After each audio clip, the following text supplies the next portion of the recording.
بسم اللہ الرحمن الرحیم۔ محترم سامعین، آج کی نشست میں ہم فرعون کے متعلق جانیں گے کہ فرعون کون تھا۔ آپ نے فرعون کا نام تو کافی مرتبہ سنا بھی ہوگا، ان کے متعلق واقعات قرآن مجید میں آپ نے ان کو بھی سنا ہوگا، مگر حقیقت میں فرعون کون تھا؟ فرعون اصل میں اصفہان کا رہنے والا ایک عام باشندہ تھا۔ عطر فروش کی دکان تھی جہاں پہ وہ عطر وغیرہ خوشبو وغیرہ بیچتا تھا، مگر دکان میں اور اس فن میں مہارت نہ ہونے کی وجہ سے فرعون قرض دار ہو گیا۔ فرعون کا اصل نام تھا ولید ابن اصعف۔ جب قرض دار ہو گیا کافی زیادہ اور قرض خواہ ان کے قریب آنے لگے کہ آپ ہمارا قرض واپس کر دیجئے، تو ان سے تنگ آ کر اصفہان سے مصر چلا گیا۔ مصر میں جب وہ بازار میں داخل ہونے ہی والا تھا، اس سوچ کی بنیاد کہ میں یہاں پر کوئی دکان کھولوں گا اور وہاں سے میرے پاس پیسے آئیں گے تو قرض خواہوں کو بھی اپنے پیسے دے دوں گا اور میرا اپنا زندگی کا گزر بسر بھی اسی پہ ہوگا۔ مگر بازار میں داخل ہونے سے پہلے اس نے ایک عجیب بات دیکھی کہ بازار سے باہر خربوزوں کا ایک ڈھیر وہ 1 روپے پہ ملتا ہے، جبکہ بازار کے اندر ایک خربوزہ 1 روپے میں بکتا ہے۔ اس کو یہ بات بڑی عجیب لگی کہ بازار سے باہر خربوزوں کا ایک ڈھیر 1 روپے پہ اور بازار کے اندر ایک خربوزہ 1 روپے پر۔ اس نے سوچا یہ تو اچھا کاروبار ہے، میں باہر سے خربوزے خریدوں گا اور اندر اس کو بیچوں گا۔ بازار سے باہر اس نے خربوزوں کا ایک ڈھیر خریدا، 20 یا 30 خربوزے تھے۔ جب وہ اس بازار میں داخل ہونے لگا تو جب ایک چیک پوسٹ سے انٹر ہونے لگا تو انہوں نے اس سے پیسے مانگے، اس کے پاس تو پیسے تھے نہیں، کچھ خربوزے انہوں نے لے لیے۔ اگلے چیک پوسٹ پہ جب داخل ہونے لگا کچھ خربوزے انہوں نے لے لیے۔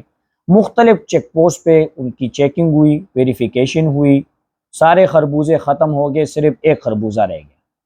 اس کو یہ بات تب سمجھ آئی کہ بازار سے باہر خربوزوں کا ڈھیر 1 روپے پہ اور بازار کے اندر ایک خربوزہ 1 روپے پہ، تو اس نے جو باہر خربوزوں کا ڈھیر 1 روپے پہ خریدا تھا، بازار کے اندر اس کو وہی خربوزوں کے ڈھیر میں سے ایک خربوزہ رہ گیا جو 1 روپے کا تھا۔ وہ یہ بات سمجھ گیا تھا کہ یہاں کا کوئی قانون نہیں ہے، یہاں کا بادشاہ اپنے رعایا کو کوئی خیال نہیں رکھتا، زندگی گزر بسر کرنے کے لیے کوئی ضوابط نہیں ہے۔ بڑا ہی پریشان ہوئے کہ میں اب کیا کام کروں۔ مقبرے میں چلا گیا، قبرستان میں چلا گیا، وہاں پہ اس نے دیکھا جو کوئی بھی آ رہا ہے، ظاہری اس کو یہ بات تو پتہ چل گئی تھی کہ اس ملک کا تو کوئی قانون نہیں ہے۔ قبرستان میں اس نے ڈیرا لگا دیا۔ جب کوئی وہاں پر اپنی میت کو دفنانے آتا تو وہ بولتا آپ نے مجھے 5 دینار دینے ہیں، اگر 5 دینار نہیں دیں گے تو آپ اس اپنے مردے کو اس قبرستان میں دفن نہیں کر سکتے۔ جب اس سے پوچھا جاتا ہے کہ بھائی آپ کس چیز کے 5 روپے 5 دینار لے رہے ہیں، تو وہ آگے سے بولتا ہے کہ مجھے بادشاہ نے مقرر کیے۔ بھائی ٹھیک ہے، جب آپ کو بادشاہ نے مقرر کیے تو آپ لیتے نہیں۔ اس کے پاس پیسے جمع ہوتے گئے، مردہ آتا جاتا، دفن کرنے کے 5 دینار لیتے رہتا، وہ پیسے جمع ہوتے گئے۔ ایک مرتبہ ایک بندہ جو بادشاہ کا قریبی ساتھی تھا اپنے مردے کو لے کر قبرستان میں لے کر آیا تاکہ میں اس کو دفن کروں۔ اس نے بولا آپ 5 دینار مجھے دیجئے۔ وہ بندہ کہنے لگا کہ آپ کو کس نے کہا ہے کہ آپ یہاں کے 5 دینار لیں مردے کے دفن ہونے کے لیے؟ فرعون بولا کہ مجھے بادشاہ نے مقرر کیا ہے۔ وہ بادشاہ کے پاس واپس گیا، بادشاہ نے کہا میں نے تو کسی کو مقرر نہیں کیا کہ آپ قبرستان میں مردے دفن ہونے کے 5 دینار لیں۔ بادشاہ نے اپنے سپاہیوں کو بولا جاؤ اس بندے کو لے کے آ جاؤ۔ جب اس بندے کو لے کے بادشاہ کے سامنے کھڑا کیا گیا، بادشاہ نے پوچھا آپ کو کس نے مقرر کیا؟ تو بادشاہ کے سامنے مسکرا کر بولا کہ صاحب میں غریب بندہ ہوں، اگر میں آپ کی ملاقات کے لیے آتا تو مجھے کوئی آپ کی ملاقات کے لیے نہ اجازت دیتا نہ چھوڑتا، اور بلکہ دھکے دے کے مجھے نکال دیتے۔ تو میں تو چاہتا یہ تھا کہ آپ کی ملاقات مجھے مل جائے، اس کے لیے میں نے یہ طریقہ اختیار کیا کہ 5 دینار لیتا رہا اور پیسے میں نے جمع کیے ہوئے ہیں۔ مجھے معلوم تھا کہ ایک دن بادشاہ کو میری شکایت ملے گی اور آپ مجھے بلائیں گے، آج میں آپ کے سامنے کھڑا ہوں۔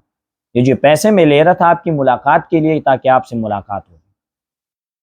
بادشاہ نے بولا جب آپ کو میں نے مقرر نہیں کیا تو آپ کیوں یہ کام کرتے تھے؟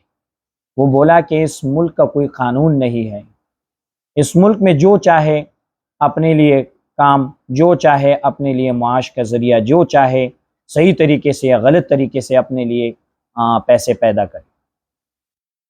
بادشاہ تو سمجھ گیا یہ بندہ بڑا سیانہ ہے۔ بادشاہ کو اس نے بولا کہ آپ مجھے اپنے پاس رکھ دیجئے، میں آپ کو بادشاہت کے قوانین سمجھاؤں گا کہ اس وقت آپ یہ کریں، اس وقت آپ یہ کریں، اس سے آپ کا ملک ترقی کرے گا۔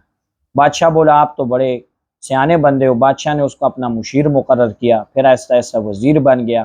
پھر اس مصر بادشاہ کی وفات کے بعد فرعون خود مصر کا بادشاہ بنا۔ تو فرعون کا اصل نام ولید بن اصفہان تھا اور خود اصفہان کا رہنے والا تھا۔ پھر مصر میں اس طریقے سے اس نے اپنی بادشاہت قائم کی۔ خدا حافظ۔